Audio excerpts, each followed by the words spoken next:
मित्रांनो, वडिलांची संपत्ती असो किंवा आईची संपत्ती असो, मुलांना एक नक्कीच प्रश्न पडतो की आमचा त्या संपत्तीमध्ये किती हक्क राहणार आहे आणि आम्ही त्याचा वाटा कशा प्रकारे घेणार आहे। तर आजच्या या व्हिडिओमध्ये आपण त्याच गोष्टीचा पूर्ण डिटेलमध्ये माहिती घेणार आहेत। कारण की जी वडिलांची संपत्ती असते किंवा आईची संपत्ती असते त्याच्यात पूर्णपणे आपला हक्क नसतो। भले आपले ते वडील किंवा आपले माता पिता म्हणजे आई वडील आहेत, पण त्यांच्या संपत्तीवर आपला हक्क नसतो आणि तो कशा प्रकारे नसतो तेही आपण या व्हिडिओमध्ये मी पुढे तुम्हाला समजावणारच आहे। आणि कोणत्या प्रॉपर्टीवर आपला पूर्ण अधिकार असतो, जरी वडील विकण्यासाठी तयार असतील तरी आपण तिथे त्यांना अडवू शकणार आहेत आणि कोणत्या प्रॉपर्टीवर आपण हक्क दाखवू शकत नाही। कारण की वडिलोपार्जित मालमत्ता असो किंवा स्वकष्टीची मालमत्ता असो, कोणत्या मालमत्तेवर तुमचा हक्क आहे आणि कोणत्या मालमत्तेवर तुमचा हक्क पूर्णपणे नष्ट झालेला आहे याबद्दल प्रत्येक घरात वाद आहेतच। आणि समजा आजच्या काळामध्ये अशी मालमत्ता आहे की ज्यावर तुमचा जो हक्क आहे तो पूर्णपणे म्हणजे संपलेलाच आहे। तुम्हाला हवे असेल तरी तुम्ही त्यावर दावा करू शकत नाही किंवा तुम्ही कोर्टात सुद्धा जाऊ शकत नाही आणि कोणतीच मदत मागू शकत नाही, कारण ती संपत्ती अशी आहे की तुम्ही त्यावर दावा करू शकत नाही। त्याआधी मित्रांनो, जर तुम्ही अजून चॅनलला सबस्क्राइब केलं नसेल तर चॅनलला सबस्क्राइब करून ठेवा, जेणेकरून प्रत्येक व्हिडिओची आणि जे आपले इम्पॉर्टंट व्हिडिओ येतात त्याची सगळ्यांची नोटिफिकेशन तुम्हाला सगळ्यात आधी मिळत राहील। त्यामुळे मित्रांनो, चला जास्त उशीर न करता आपण व्हिडिओला सुरू करूया। सर्वप्रथम आपण एक उदाहरण घेणार आहे ज्यामध्ये तुम्हाला कोणत्या मालमत्तेवर हक्क आहे हे स्पष्ट होईल।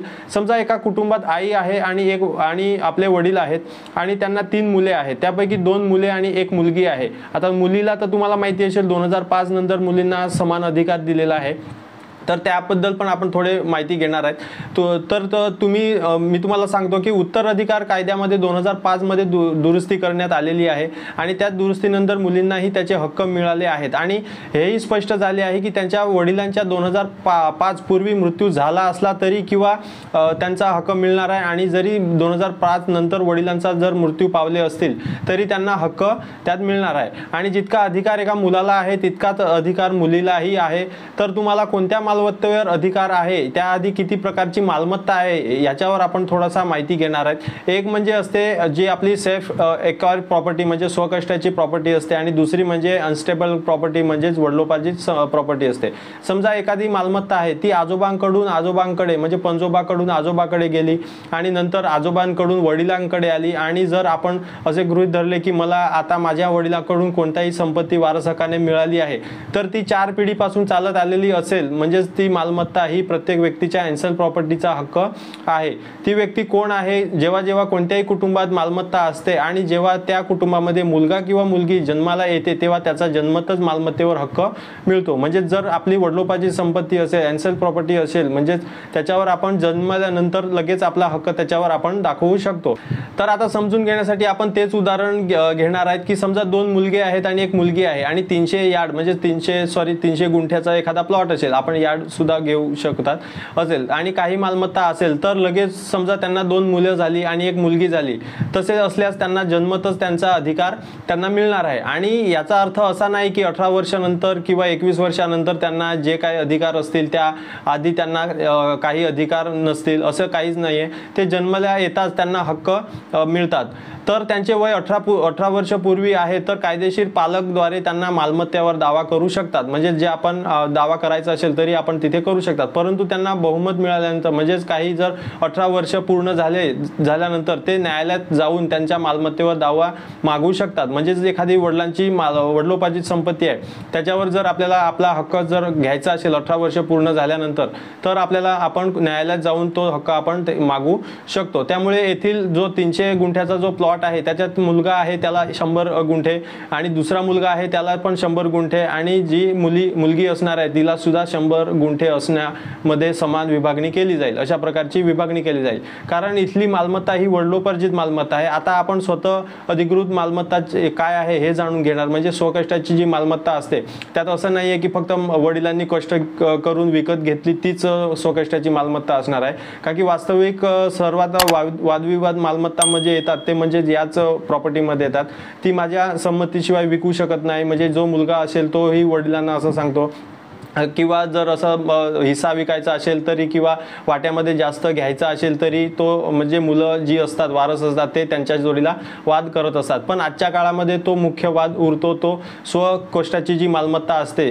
जशी स्वकष्टाची मालमत्ता आहे ही वडिलांनी खरेदी केलेली असले मानले जाते किंवा आईने ते विकत घेतली असेल तर तिचे स्वतःच्या कमाईने स्वतःच्या म्हणजे स्त्रोताने कष्टाने कोणत्याही मालमत्ता निर्माण केली असेल तर त्यांना अधिकार कोणाचा. आता जर असे जर तुमचे प्रश्न असतील की वडिलांनी विकत घेतलेली आहे किंवा आईने विकत घेतलेली आहे तर मग त्याचा अधिकार कोणाला असतो. म्हणून आपण त्याला स्वकष्टाची मालमत्ता म्हणतो. ती स्वतःच्या मालकीची असते, त्यावर कोणाचाही अधिकार नसतो. कोणीही त्यावर हक्क म्हणून कोणताही दावा करू शकत नाही. म्हणजे जी वारस आहेत ती कोणीही त्याच्यावर दावा करू शकत नाही. यामध्ये ज्या व्यक्तीने ती संपत्ती कमावलेली असते ती व्यक्ती विकू शकते किंवा त्या व्यक्ती जमिनीची असेल किंवा प्रॉपर्टी असेल किंवा कोणतीही संपत्ती असेल त्याची विल्हेवाट तो व्यक्ती लावू शकतो. त्यासोबत काहीही करू शकतो. तो स्वतःचाच त्या प्रॉपर्टीचा मालक असतो. त्यावर कोणाचाही अधिकार नाही. आता पुन्हा तेच उदाहरण आपण घेऊ की समजा वडिलांनी स्वतःच्या कमाईने 300 गुंठे किंवा 300 गुंठे प्लॉट विकत घेतला आहे. तर तिथे वडिलांना 300 जो गुंठे आहे प्लॉट आहे त्याला मुलाला देण्याचा पूर्ण अधिकार आहे. म्हणजे जो एखादा मुलगा आहे त्याला जर फक्त एकालाच द्यायचा असेल तर ते वडील त्याला देऊ शकतात. म्हणजे 3 मुलांपैकी एकाच मुलाला द्यायचा असेल तर ते देऊ शकणार आहेत. किंवा तो संपूर्ण प्लॉट जर दुसऱ्या मुलाला द्यायचा असेल तरी वडिलांचा अधिकार आहे, त्यांना तो देऊ शकतात. किंवा जर एखाद्या अशा केसमध्ये जर फक्त मुलीलाच द्यायचं आहे तर वडिलांची संपत्ती आहे ती मुलाला न देता मुलीला पण ते आपला जो पूर्ण प्लॉट आहे जी मालमत्ता आहे ती कोणाला म्हणजे तिघांपैकी कोणालाही देऊ शकतात. इतर कोणत्याही कायदेशीर मुलगा किंवा मुलगी त्यावर आपला हक्क मांडू शकत नाही. या माझी हक्क आहे असं त्याच्यात सांगू शकत नाही कारण ती म्हणजे स्वकष्टाची मालमत्ता असते. आता आपण बघणार आहेत की आता मालमत्ताचे हस्तांतरण कसे करू शकतो. जी आपली मालमत्ता आहे त्याचे हस्तांतरण कसे करू शकतो. ते एकतर हस्तांतरण कराराद्वारे आपण करू शकतात. म्हणजे स्वकष्टाची जी मालमत्ता असते वडिलाची किंवा आईची त्याची जी कराराद्वारे आपण हस्तांतरण करू शकतात किंवा गिफ्ट डीड म्हणजेच भेटवस्तूद्वारे पण करू शकतात. किंवा जर वडिलांनी किंवा आईने मृत्यूपत्र बनवलं असेल तर त्यांच्या मृत्यूनंतर ऑटोमॅटिकली ती आपल्या नावाने हस्तांतरण होऊन जाते. हस्तांतरण करार किंवा मृत्यूपत्र असू शकते. त्यानंतर जो 308चा प्लॉट आहे संपूर्ण मालमत्ता केवळ एका मुलाकडे जाऊ शकते. म्हणजे जर मृत्यूपत्र वगैरे बनवलं असेल तर किंवा गिफ्ट डीड दिले असेल तर. पण यात म्हणजे स्वमालकीच्या मालमत्तेवर तुमचा हक्क निर्माण होऊ शकतो. म्हणजे असं नाहीये की त्याच्यावर हक्क आपला राहणारच नाही, कारण की ह्याचे पण 2 पैलू आहेत. एक म्हणजे मी तुम्हाला समजवला, आता आपण या दुसरा पैलू आहे ते पण मी तुम्हाला सांगतो. एक अपवाद आहे की जेव्हा मालमत्ता वडिलांनी विकत घेतली आहे खरेदी केल्यानंतर वडील हयात असतील तर ते तितकेच असेल की वडील हे मालमत्ता मुलाला देऊ शकतात किंवा तुम्ही जर त्या दुसऱ्याला मुलालाही ते देऊ शकतात. परंतु जर मृत्यूनंतर म्हणजे मृत्यूपत्र किंवा जर हस्तांतरण पत्र डीड किंवा गिफ्ट डीड न करता वडिलांचा जर मृत्यू झाला म्हणजेच कोणताही करार न करता तर या परिस्थितीमध्ये कोणत्याही कायदेशीर मार्ग असू शकतो. त्यामध्ये जे 2 मुलं आहेत एक मुलगी आहे त्याला प्रत्येकाला स्वतःचा समान हिस्सा म्हणजे समान वाटा तिथे मिळतो. कारण की वडिलांनी तिथे कोणताच डीड बनवलेला नसते, मृत्यूपत्र नाही, गिफ्ट डीड नाही की कोणताच करार केलेला नसतो. त्यामुळे वडिलांच्या मृत्यूनंतर ती जी मालमत्ता आहे त्या तिन्ही भावंडांमध्ये समान म्हणजे 100 गुंठे आणि 100 गुंठे म्हणजे एका मुलाला 100 दुसऱ्या मुलाला 100 आणि जी मुलगी आहे तिला सुद्धा 100 गुंठ्याचा तिथे प्लॉट मिळतो.